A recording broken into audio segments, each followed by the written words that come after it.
नमस्कार दोस्तों, मैं राकेश पीएससी एकेडमी से।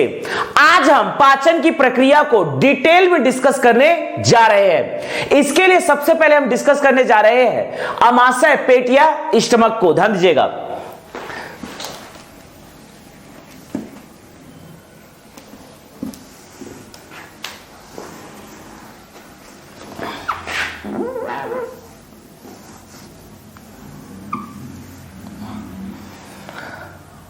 पाचन की प्रक्रिया को हम डिटेल में डिस्कस करने जा रहे हैं।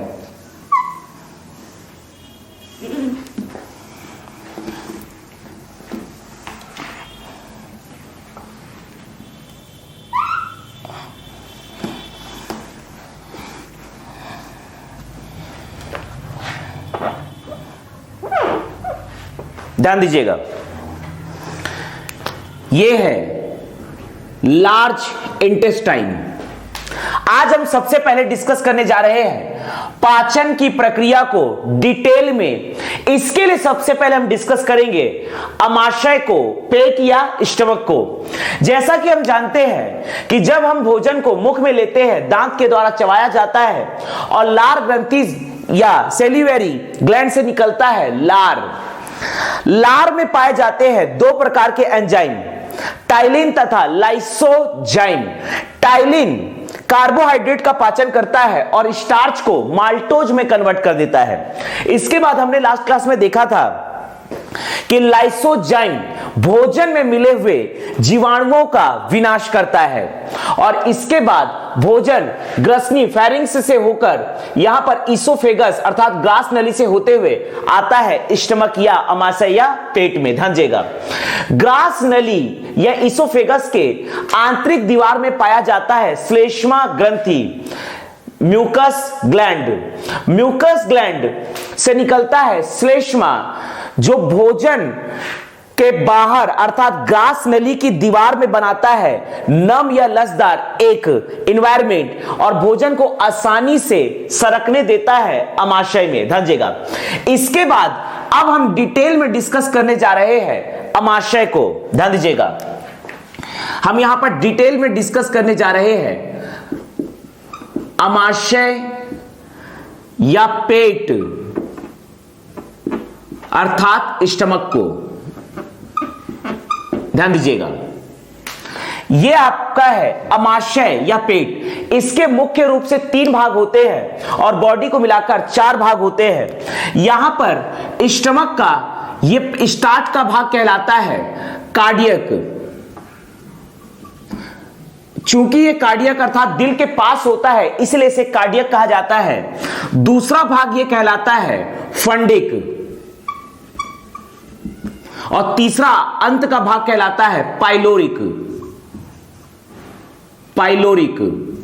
यहां पर कार्डियक अमाशय का कार्डियक भाग जो कि जुड़ता है ग्रास नली से इसोफिगस से, यहां पर एक वॉल्व होता है जिसे कहा जाता है कार्डियक वॉल्व। इसे कहा जाता है कार्डियक वॉल्व। यहां पर पाइलोरिक, स्टमक का पाइलोरिक भाग छोटी आंत अर्थात स्मॉल इंटेस्टाइन के ग्रहणी से जुड़ा होता है, डियोडेनम से जुड़ा होता है। इस वॉल्व को कहा जाता है पाइलोरिक वॉल्व। इसे कहा जाता है पाइलोरिक वॉल्व। ध्यान दीजिएगा, यह है पाइलोरिक वॉल्व और यह है कार्डियक वॉल्व। ध्यान दीजिएगा, जब हम भोजन को ग्रास नली से अंदर लेते हैं अर्थात जब हमारा भोजन स्टमक में आता है और स्टमक में 4 घंटे तक अस्थायी रूप से यहां पर एकत्रित रहता है, अर्थात यह स्टमक अमाशय या पेट आहार नाल की सबसे बड़ी थैलीनुमा संरचना होती है जिसमें भोजन 4 घंटे तक रहता है और स्टमक सीधे जाके जुड़ता है छोटी आंत स्मॉल इंटेस्टाइन के ग्रहणी डियोडेनम से। यहां पर कार्डियक वॉल्व होता है ग्रास नली तथा स्टमक के बीच, हम कह सकते हैं कार्डियक के बीच, तथा पाइलोरिक वॉल्व होता है पाइलोरिक तथा ग्रहणी के बीच अर्थात पाइलोरिक जो कि पार्ट होता है स्टमक का। तो यहां पर 2 वॉल्व होता है। जब भोजन ग्रास नली से होता हुआ स्टमक में आता है तो स्टमक की ये दोनों वॉल्व अर्थात कार्डियक वॉल्व तथा पाइलोरिक वॉल्व बंद हो जाते हैं और भोजन यहां पर आमाशय के आंतरिक दीवारों की पेशियों के द्वारा भोजन को कूचा जाता है, मसला जाता है, अर्थात उसे छोटे छोटे टुकड़ों में तोड़ा जाता है। इस प्रक्रिया को कहा जाता है कर्माकुंचन। कर्माकुंचन की प्रक्रिया तब तक चलती है जब तक कि भोजन स्टमक में रहता है और धीरे धीरे पाइलोरिक वाल्व खुलता है और यहां से भोजन स्टमक से ग्रहणी में आता जाता है। तो यह पाइलोरिक वाल्व कर्माकुंचन की प्रक्रिया जब स्टमक अमाशय या पेट के आंतरिक दीवारों की पेशियों के द्वारा स्टमक या पेट में उपस्थित भोजन को कूचा जाता है तो कूचने की इस प्रक्रिया को कर्माकुंचन कहा जाता है और कर्माकुंचन की प्रक्रिया के द्वारा कार्डियक वाल्व तथा पाइलोरिक वाल्व बंद होते हैं और धीरे धीरे ये भोजन यहां से ग्रहणी में आता है। तो इस प्रकार से स्टमक के आंतरिक दीवारों की पेशियों के द्वारा भोजन को कूचकर लुगदी या लाइन बनाया जाता है। तो यहां से लुगदी या लाइन निकलता है जो धीरे धीरे ग्रहणी में आता है, पाइलोरिक वाल्व खुलता है और धीरे धीरे लुगदी या काइम, ध्यान दीजिएगा, लुगदी या काइम यहां पर बनता है, लुगदी या काइम भोजन को अमाशय की आंतरिक दीवारों की पेशियों के द्वारा कूचा जाता है और कूच कर बनाया जाता है लुगदी या काइम। ध्यान दीजिएगा और धीरे धीरे पाइलोरिक वाल्व खुलता है, लुगदी या काइम धीरे धीरे ग्रहणी में आता जाता है। ध्यान दीजिएगा, जैसा कि हमने डिस्कस किया कि यहां पर ये जो स्टमक या अमाशय या पेट है इसके आंतरिक दीवारों की पेशियों के द्वारा स्टमक,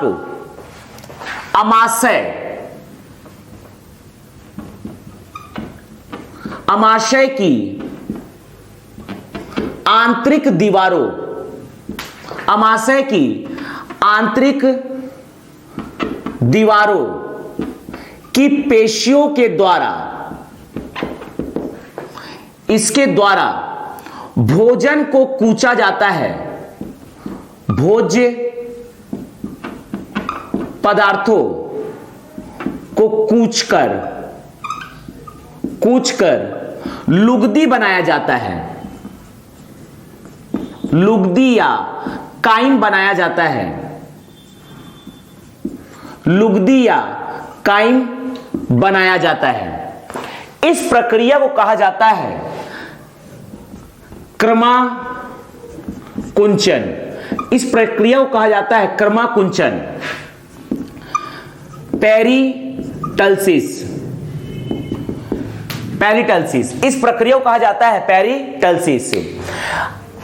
अमाशय की आंतरिक दीवारों की पेशियों के द्वारा भोजन को कूचा जाता है, इस प्रक्रिया को कहा जाता है कर्माकुंचन और इससे भोजन छोटे टुकड़े अर्थात काई में कन्वर्ट हो जाता है। ध्यान दीजिएगा, कर्माकुंचन के दौरान कार्डियक वाल्व तथा पाइलोरिक वाल्व बंद होता है और कर्माकुंचन की प्रक्रिया तब तक चलती है जब तक कि भोजन स्टमक में रहता है। स्टमक में भोजन 4 घंटे तक रहता है। स्टमक या अमाशय होता है आहार नाल की सबसे बड़ी थैलीनुमा संरचना को स्टमक कहा जाता है। यह होता है स्टमक। इसके 3 मुख्य भाग होते हैं, कार्डियक, फंडिक तथा पाइलोरिक, और बीच के भाग को बॉडी कहा जाता है। ध्यान दीजिएगा, जैसा कि हमने लास्ट क्लास में डिस्कस किया था, जैसा कि हमने लास्ट क्लास में डिस्कस किया था, यह है अमाशय। अमाशय की आंतरिक दीवारों में पाया जाता है ऑक्सेंटिक कोशिकाएं, और ऑक्सेंटिक कोशिकाएं से हाइड्रोजन क्लोराइड का स्रावन होता है जो पेप्सिन तथा रेनिन की प्रक्रिया को तेज बनाता है तथा जीवाणुओं का विनाश करता है। इसके साथ साथ यहां पर पाए जाते हैं जठर ग्रंथि। ध्यान दीजिएगा, अमाशय अगला हम डिस्कस कर रहे हैं। अमाशय, अमाशय के अंदर पाया जाता है अमाशय या पेट या स्टमक,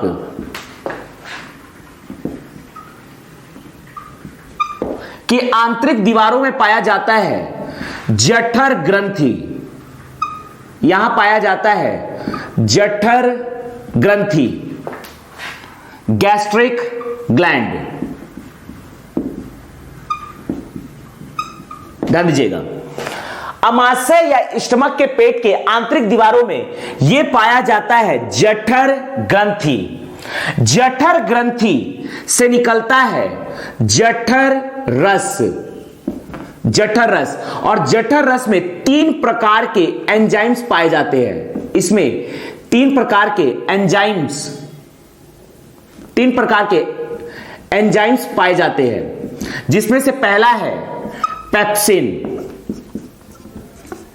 पेप्सिन करता है प्रोटीन का पाचन, और इस प्रकार से प्रोटीन का पाचन करने वाला पहला ग्रंथि होता है जठर ग्रंथि। प्रोटीन का पाचन, पेप्सिन करता है प्रोटीन का पाचन, यह प्रोटीन को कन्वर्ट करता है पेप्टोन में, यह प्रोटीन को कन्वर्ट करता है पेप्टोन में। दूसरा होता है रेनिन, दूसरा एंजाइम होता है जो कि जठर रस में पाया जाता है। जठर रस में 3 प्रकार के एंजाइम होते हैं। पहला होता है पेप्सिन, जो करता है प्रोटीन का पाचन, अर्थात प्रोटीन को पेप्टोन में कन्वर्ट करता है। दूसरा होता है रेनिन, जो दूध को पचाकर बनाता है दही, दूध को पचाकर दही बनाता है, अर्थात दूध का अर्थ है कैसिन को यह कन्वर्ट करता है कैल्शियम, कैल्शियम पैरा कैसिनेट में, कैल्शियम पैरा कैसिनेट में दूध को पचाकर यह बनाता है दही, रेनिन। और तीसरा एंजाइम होता है म्यूसिन, तीसरा एंजाइम होता है म्यूसिन। यदि हम म्यूसिन की बात करें तो यहां पर म्यूसिन के कारण एक परत बन जाती है, आंतरिक दीवारों में एक परत बनता है जिसे कहा जाता है म्यूसिन। म्यूसिन का प्रकृति होता है, म्यूसिन क्षारीय प्रकृति का होता है, और म्यूसिन के कारण एक परत बनता है जिसे कहा जाता है म्यूकस झिल्ली, म्यूकस झिल्ली। अमाशय के आंतरिक दीवार में म्यूसिन के कारण एक परत बनता है जिसे कहा जाता है म्यूकस झिल्ली या श्लेष्मा झिल्ली, श्लेष्मा झिल्ली, श्लेष्मा झिल्ली, म्यूकस मेम्ब्रेन, म्यूकस मेम्ब्रेन। ध्यान दीजिएगा, म्यूकस मेम्ब्रेन। म्यूसिन जो कि क्षारीय प्रकृति का होता है, इसके कारण अमाशय की दीवार में एक परत बनता है, इसके कारण अमाशय की दीवार में एक परत बनता है। इस परत को कहा जाता है म्यूकस झिल्ली या श्लेष्मा झिल्ली, म्यूकस मेम्ब्रेन। चूंकि यह क्षारीय प्रकृति का होता है और यह इस प्रकार से हाइड्रोजन क्लोराइड से, जो कि अम्लीय प्रकृति का होता है, अमाशय की दीवार की रक्षा करता है। तो इसका मुख्य कार्य है हाइड्रोजन क्लोराइड, जो कि अम्लीय प्रकृति का होता है, हाइड्रोजन क्लोराइड से अमाशय की दीवार का रक्षा करना, अमाशय की दीवार का रक्षा करने का कार्य करता है म्यूसिन। ध्यान दीजिएगा, इसके साथ ही साथ जठर रस के साथ साथ ध्यान दीजिएगा, जठर ग्रंथियों के अतिरिक्त, जठर ग्रंथियों से निकलता है जठर रस, जठर ग्रंथियों के अतिरिक्त अमाशय की दीवारों में पाया जाता है ऑक्सेंटिक कोशिकाएं। अमाशय की दीवारों में पाया जाता है ऑक्सेंटिक कोशिकाएं, ऑक्सेंटिक कोशिकाएं, ऑक्सेंटिक कोशिकाएं। अमाशय की दीवारों में पाया जाता है ऑक्सेंटिक कोशिकाएं, ऑक्सेंटिक कोशिकाएं। अमाशय की दीवारों में पाया जाता है ऑक्सेंटिक कोशिकाएं, और ऑक्सेंटिक कोशिकाओं से निकलता है हाइड्रोजन क्लोराइड। हाइड्रोजन क्लोराइड का मुख्य कार्य है भोजन में पाए जाने वाले जीवाणुओं का विनाश करना, जीवाणुओं का विनाश करना, और साथ ही साथ हाइड्रोजन क्लोराइड के एनवायरनमेंट के कारण पेप्सिन तथा रेनिन की प्रक्रिया तेज हो जाती है, तथा पेप्सिन व रेनिन, पेप्सिन व रेनिन की प्रक्रिया में सहायक, की प्रक्रिया में सहायक। पेप्सिन व रेनिन की प्रक्रिया में सहायक होता है ऑक्सिंटिक कोशिकाएं। ऑक्सिंटिक कोशिकाओं से निकलता है हाइड्रोजन क्लोराइड, यह करता है जीवाणुओं का विनाश तथा पेप्सिन व रेनिन की प्रक्रिया में यह सहायक होता है। ध्यान दीजिएगा, तो यह है स्टमक। जब हम भोजन करते हैं तो भोजन ग्रास नली से होते हुए आता है स्टमक में। ध्यान दीजिएगा, जब हम अधिक भोजन खा लेते हैं तो अधिक भोजन खा लेने के कारण, चूंकि जैसा कि हम जानते हैं कि जब भोजन आकर स्टमक में एकत्रित हो जाता है तो कार्डियक वाल्व तथा पाइलोरिक वाल्व बंद हो जाता है। लेकिन यदि हम अतिरिक्त भोजन खा लेते हैं तो यदि भोजन अतिरिक्त मात्रा में स्टमक में आता है तो अतिरिक्त मात्रा में भोजन आने के कारण कार्डियक वाल्व खुल जाता है और हाइड्रोजन क्लोराइड जो कि हमारे पेट के अंदर होता है, हाइड्रोजन क्लोराइड जो कि हमारे स्टमक में होता है, ऑक्सिंटिक कोशिकाओं से निकला है हाइड्रोजन क्लोराइड, यदि हम अतिरिक्त भोजन कर लेते हैं तो यहां पर कार्डियक वाल्व खुल जाता है और हाइड्रोजन क्लोराइड यहां पर स्टमक से निकल के आ जाता है ग्रास नली में। ग्रास नली में जब हाइड्रोजन क्लोराइड आता है तो जिसके कारण ग्रास नली में जलन होता है और यह जलन हमें महसूस होता है छाती पे या दिल के पास। इसे ही कहा जाता है एसिडिटी अर्थात अम्ल रोग। तो इस प्रकार से हम डिस्कस करने जा रहे हैं अमाशय से संबंधित रोग। अमाशय से संबंधित रोग, अमाशय से संबंधित रोग।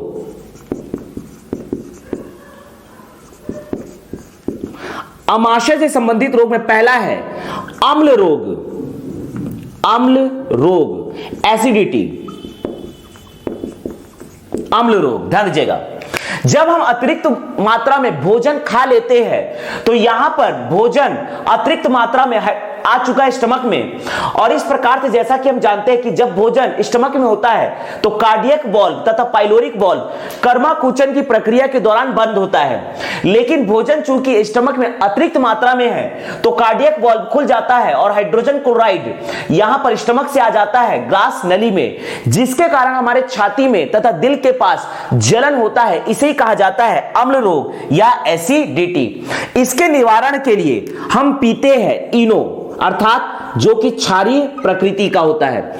इनो जो हम पीते हैं यह होता है क्षारीय प्रकृति का, या इसे हम कह सकते हैं, ध्यान दीजिएगा, इसे हम कह सकते हैं magnesium hydra oxide, milk of magnesia, milk of magnesia.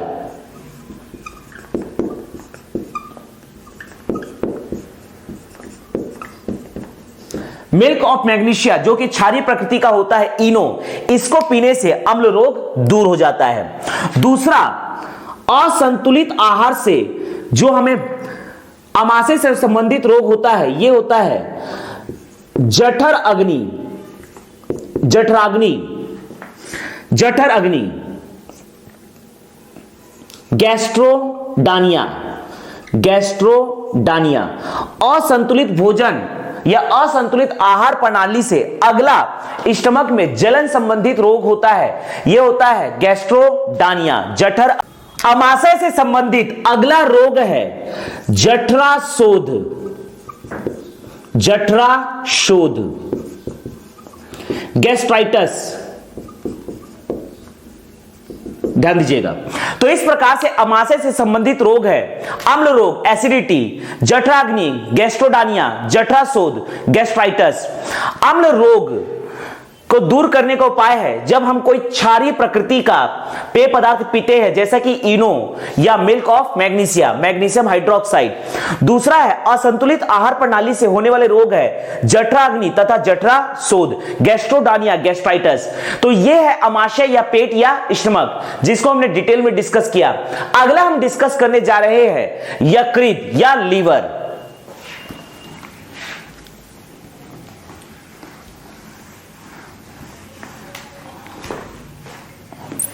आगे हम डिस्कस करने जा रहे हैं यकृत या लीवर।